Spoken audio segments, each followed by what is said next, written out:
నమస్తే. శ్రీ గురుభ్యో నమః. శ్రీమాత్రే నమః. ఆదిత్యాయ చ సోమాయ మంగళాయ బుధాయ గురుశుక్ర శనిభ్యే రాహవే కేతవే నమః. శ్రీమాత శ్రీ మహారాజ్ఞి శ్రీమత్ సింహాసనేశ్వరి చిదగ్నిగుండ సంభూత దేవకార్య సముద్యత. అందరికీ నమస్కారం.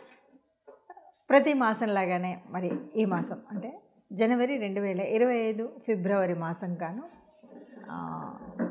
మాస ఫలితాలు ఎలా ఉన్నాయి, ఇందులో ఉద్యోగ, వ్యాపార, వివాహ, విద్య, సంతాన విషయాల్లో ఎవరు ఏ రకమైనటువంటి ఇబ్బందులు ఉన్నాయి, యోగించే గ్రహాలు ఏంటి, యోగించినవి ఏమి అనేటువంటివి తెలుసుకోవడం కోసం చేస్తున్నటువంటి ప్రయత్నంలో ఈ వీడియోలో ఇందులో మనకి ముందుగా ఈ మాసంలో మనం చెప్పుకునేటప్పుడు చాలామందికి అంటే ఎప్పుడు చూస్తున్నటువంటి వింటున్నటువంటి ఒక కామెంట్ కానీ లేకపోతే మా అందరూ అంటున్నటువంటి మాట ఏంటంటే, మీరంతా చెప్తారు కానీ చెప్పిన దాంట్లో మాకు కొంతవరకే కలుస్తుంది అనేటువంటి మాట చాలా వరకు చాలామంది చెప్పారు.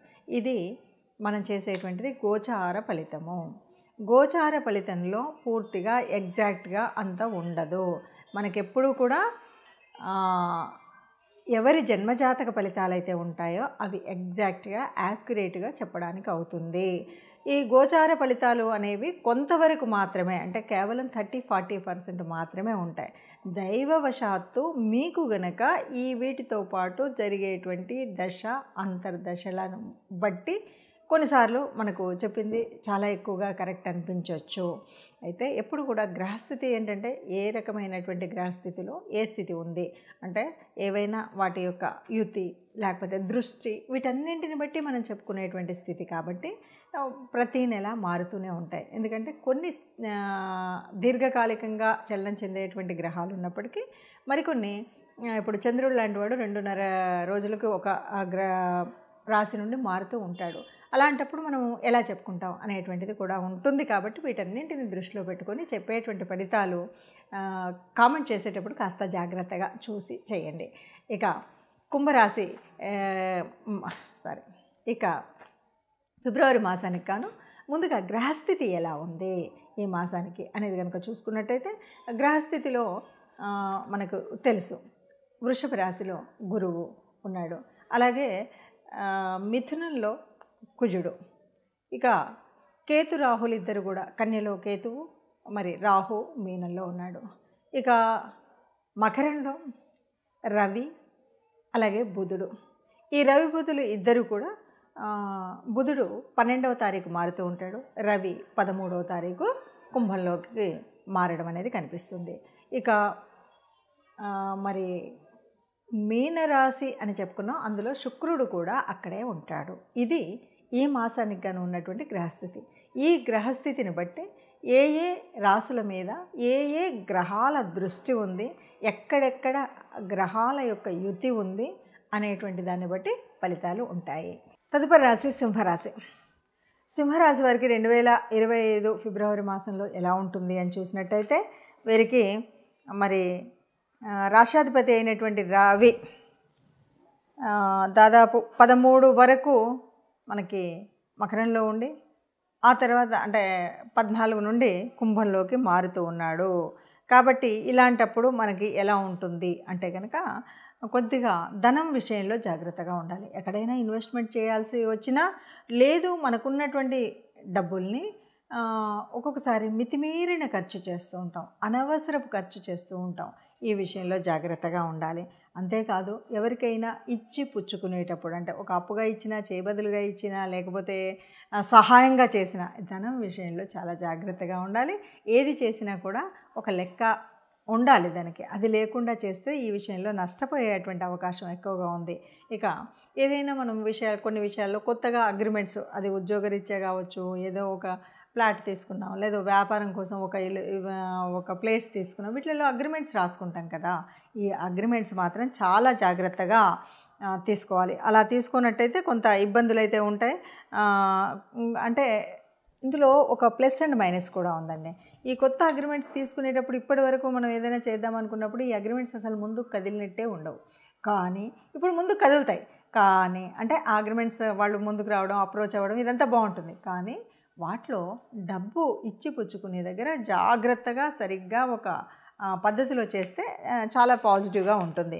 ఇక వృత్తి ఎలా ఉంటుందంటే మంచిగా యోగించే సమయం ఇది. వ్యాపారం యోగించే సమయం అంటే మీరు చేస్తున్నటువంటి ఏదైనా మీ వృత్తి విద్యల్లో, ఎవరి వృత్తి వాళ్ళు చేసుకుంటారు రకరకాలుగా, అలా కాదు ఉద్యోగం చేసుకుంటారు, వ్యాపారాలు, ఈ 3 ఎవరి వాళ్ళు చేసుకుంటున్నప్పుడు ఇక్కడ మాత్రం చక్కగా ఇప్పటి వరకు ఏదో స్తబ్దంగా ఉన్నటువంటి స్థితి నుండి మంచిగా యోగించేటువంటి స్థితికి వెళ్ళడం అనేటువంటిది కనిపిస్తుంది. అంటే దాంట్లో అభివృద్ధి కనిపిస్తుంది, వ్యాపారంలో లాభాలు కనిపిస్తాయి, వృత్తిలో ప్రమోషన్స్ కనిపిస్తాయి. అంటే వృత్తి అంటేనేమో మన చేతి వృత్తులు అనేదే కాదు, రకరకాలుగా ఉంటాయి. వాటిల్లో ఏది చేస్తున్నా కూడా కొంత మనకు బెనిఫిషియల్గా వాటి యొక్క పరిస్థితి కనిపిస్తుంది. అట్లాగే కొన్ని అయితే ఒక్కొక్కసారి వృత్తిలో కొంత మార్పులు వచ్చేటువంటి అవకాశం అయితే ఉంటుంది. ఎందుకు వస్తాయి మార్పులు అంటే వృత్తికారకుడు శుక్రుడు. మరి శుక్రుడు ఏం చేశాడు? రాహుతో ఉన్నాడు. ఈ కలయిక వల్ల కొన్ని మార్పులు అంటే నిన్న మొన్నటి వరకు నేనేదో ఈ బిజినెస్ చేశానండి, అదంతా అనిపించలేదు, నాకెందుకో ఈ పక్క వాళ్ళు చేస్తుంది చూశాను, అది బాగుంది అని అంటూ వృత్తులు మార్చేస్తుంటారు కదా. అలా వృత్తి మారేటువంటి అవకాశం ఈ రాశి వారికి కనిపిస్తుంది. ఇక ఏది ఏమైనా మనం ఇక్కడ చెప్పొచ్చేది ఏంటి అంటే అందరూ కూడా ఈ రాశిలో ఉన్నటువంటి వారు తప్పనిసరిగా సూర్య నమస్కారాలు చేయడం, ఆదిత్య హృదయం వినడం, ఈ 2 తప్పనిసరిగా చేయాలి, చక్కగా కలిసి వస్తుంది. రెండవది ఏదేమన్నా సరే ఇష్టదేవత ఆరాధన కూడా తప్పనిసరిగా నవగ్రహాల్లో సూర్యుడిని ఎంచుకొని మనం సూర్య నమస్కారాలు చేయడము, ఆదిత్య హృదయం వినడం చేసినప్పటికి కూడా మీ ఇష్టదేవత ఆరాధన, ఇష్టదేవులు ఎవరైతే ఉన్నారో వారి ఆరాధన చేయడం అనేటువంటిది మర్చిపోకుండా చేసినట్టయితే అంత సుఖంగా ఉంటుంది అని చెప్పచ్చు. ఇప్పటి వరకు ఉన్నటువంటి గ్రహస్థితిని చూసాం కదా. ఎప్పుడూ కూడా గ్రహాలు మనకు అంటే కదులుతూనే ఉంటాయి. ఈ గ్రహాల మూలంగా, గ్రహాల యొక్క కదలిక వల్ల కొన్నిసార్లు కొన్ని గ్రహాలు ఒకే చోట ఉండడం, గ్రహాల దృష్టి ఉండడం, అష్టమ శని, అర్ధాష్టమ శని, ఏళ్ళనాటి శని, ఇలాంటి వాటివన్నీ ప్రభావాలు ఉండడం, వీటన్నింటితో పాటు మనం ఉన్నటువంటి రాశిని బట్టి యోగకారకమైనటువంటి గ్రహాలు, యోగించని గ్రహాలు, ఇలా మనం అన్నీ చెప్పుకుంటూ వెళ్తూ ఉంటాం. దీని మూలంగా కొన్ని రకాలైనటువంటి ఇబ్బందులు, కష్టాలు, సుఖాలు, జీవితం అంటేనే కష్ట సుఖాలని చెప్తూ ఉంటాం. కానీ ఈ రాశిలో మీరు చెప్పారు ఇలాగే ఉండాలి అంటే మనం చెప్పేటువంటిది కాదు. వీటన్నిటికి కూడా మనకేంటంటే కర్మ సిద్ధాంతాన్ని నమ్మేటువంటి వాళ్ళం, పూర్వజన్మ సుకృతము ఉంటుంది. దీనివల్ల మనకేంటంటే మనం పుట్టినప్పుడే మన యొక్క జాతకంలో, జన్మ కుండలిలో కొన్ని గ్రహాలు చక్కగా ఏ ఏ స్థానాల్లో ఉండాలో అక్కడ ఉంటాయి. అయితే ఇలా ఉన్నప్పటికీ కూడా మారుతున్నటువంటి ఈ గ్రహాల యొక్క స్థితిగతులను బట్టి కొన్ని మార్పులు జీవితంలో ఏ నెల కన్నా ఏ వారానికి ఆ వారం చూసుకుంటూ వస్తూ ఉంటాం. ఇలా ఉన్నప్పుడు ఎలా ఉన్నప్పటికీ కూడా మనకు మంచి జరగాలి అనేటువంటిది కదా మన యొక్క ఆశ. అందువల్ల మనందరం మంచిగా ఉండాలి అనడం కోసమే ముందు జాగ్రత్తగా ఈ విషయాలు తెలుసుకుంటాం. ఏదైనా దీనివల్ల కొద్దిగా కీడుంది, దీనివల్ల ఇలాంటి జాగ్రత్తలు తీసుకోండి అని ఏవైతే చెప్తున్నామో వాటిని తూచా తప్పకుండా పాటించినట్టయితే బాగుంటుంది. ఇది కాదు ఎగ్జాక్ట్గా నా జీవితకాలము యొక్క తెలుసుకోవాలి అంటే జన్మకుండలి తప్పనిసరిగా వేయించుకోవాలి. మీకు తెలిసిన మీ దగ్గరలో ఉన్నటువంటి ఎవరైనా జ్యోతిష్యుల దగ్గరికి వెళ్ళి పూర్తి జన్మకుండలిని వేయించుకొని పూర్తిగా దానికి సంబంధించిన విషయాల్లో మీరు తెలుసుకోవడం అనేటువంటిది మంచిది.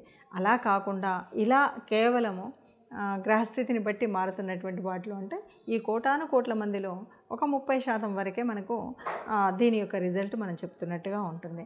కాబట్టి అందరూ మంచిగా ఉండాలన్నదే ఆశ. ఆ మంచిగున్న వాళ్ళలో మనము ఉండాలి అన్నది మన కోరిక.